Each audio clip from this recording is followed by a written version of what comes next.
This is chapter 8.1 and I'm on page 379 and I'm just looking at the key ideas first. So we've talked about logs in Foundations 30. We're going to just explore it a little bit farther in Pre-Cal 30. So we know this as exponential form.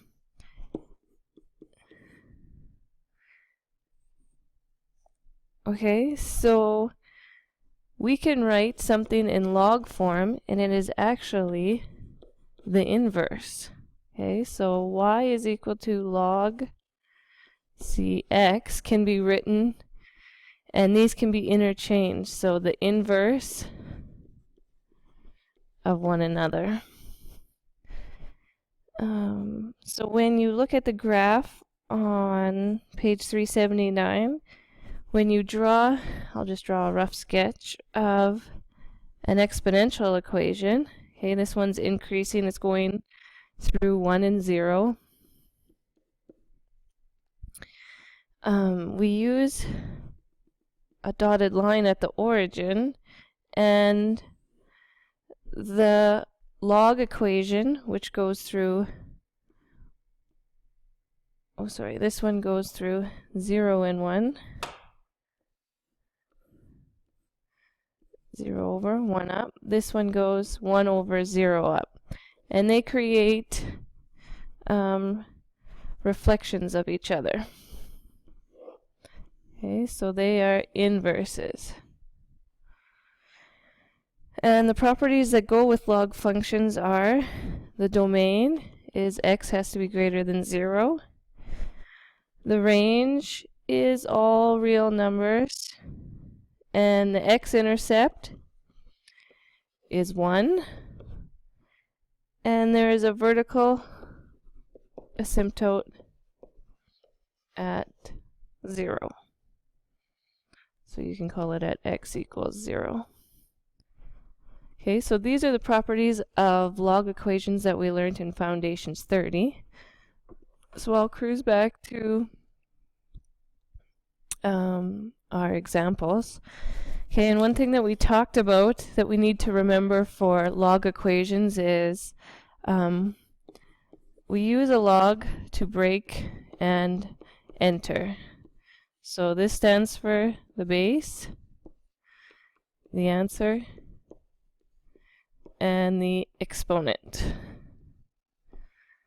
Okay, so if it says evaluate log 749, this is our base, this is our answer.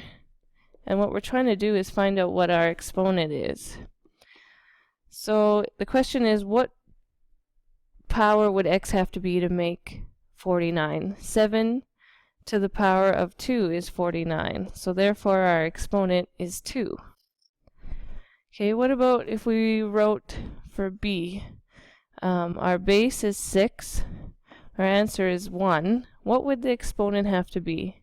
Okay, so if we remember our laws of exponent, x would have to be 0 because anything to the power of 0 gives us 1.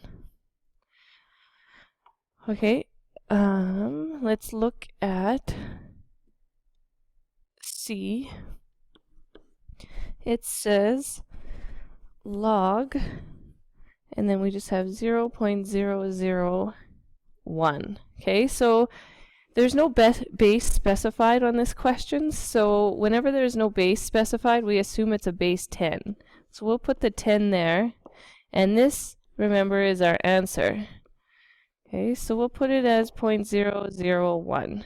Okay, we're probably going to need to change it so that it's a little more easy to recognize. So 0.001 is the same as 1 in the thousandth spot. And we still have 10 to the x here. Again, this doesn't really help us a whole lot yet, so let's switch.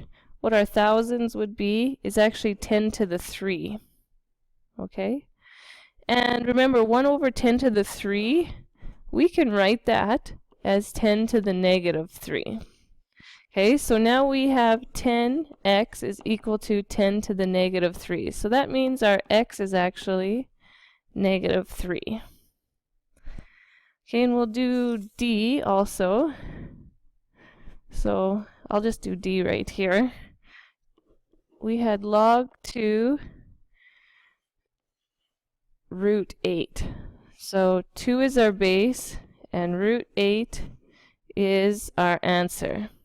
Okay, so remember we can switch a root to, since this is a squared root, we'll assume he has 1 power, we can write him to the half. Okay, so then it's probably easiest if we switch our 8 to the same base as we have on the other side, which is 2. Okay, so 8 is the same thing as 2 times 2 times 2. So 8 is the same thing as 2 to the power of 3. And we still have that half there, which is timesing. Okay, so when we look, we have 2x equals 2, and 3 times a half is 3 over 2. So that means our x is actually 1 1/2, which is 3 over 2. Okay, let's look at example 2. So it says determine the value of x. So again, we're just solving for x here. So 5 is our base. So hold on, I'll write our question out. Remember, we need a log to break. So this is our base, answer, and this is our exponent. So we'll write it as 5. Our answer is x, and our exponent is -3. So if we go in our calculator, 5 to the power of -3, we'll get 1 over 125. And if we don't use our calculator, we know that it has a negative power there, so we'll go 1 over 5 to the 3. And 5 times 5 times 5 is 125. So your answer is 1 over 125.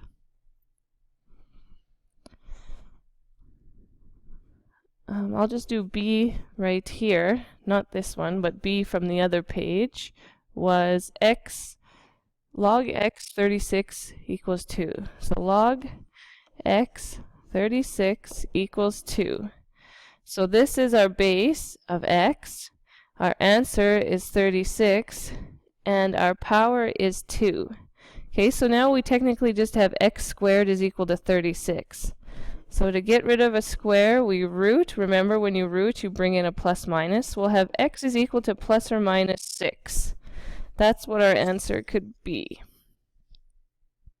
Okay, and then C from the other page was log 64x 2/3. Log 64 x equals 2/3. So our base is 64. Our answer is x, and our exponent is 2/3. So remember, we can just go on our calculator, 64 to the power of 2/3, and we'll get an answer. Or we can switch this being the root, and this being the power with the number. So we would have a cube root 64 to the 2. So the 3 went to the root, and the 2 went to the number, and we'd say equals x. So when we do the cube root of 64 times 64, we get 16 equals x.